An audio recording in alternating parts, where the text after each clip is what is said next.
迄段大车拼，咱来看篮球。球星林书豪和伊的小弟林书伟合体，代表新北嘅国王出战东亚超级联赛。昨暗伫新增嘅体育场迎战首尔 SK 骑士，林书豪摕到12分，林书伟摕到21分。尾也是替国王伫以90比72大赢，嘛摕到台湾球队伫即个联赛头一场嘅胜利。球交给林书豪。即开赛先创出助攻，第一球星林书豪加盟新北国王第一战，伫新增体育场征战东亚超级联赛第一战赢战，南韩首尔技术队这是一届嘅小弟林书伟，林家兄弟第一摆合体比赛，暗过了后，互对手拍出10比1嘅攻势，国王21比19输8分。很期待啊！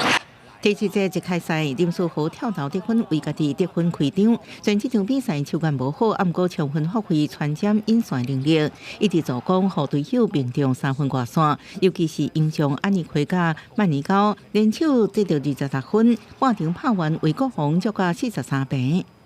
多大双的机会去找李凯燕。下半场换边进攻了后，国王手感继续增加，一直命中3分外线。顶半场只有2分的林书伟也找回手感，命中3回3分球。国王第三节逆转反超，69比58，领先11分。再给林书伟。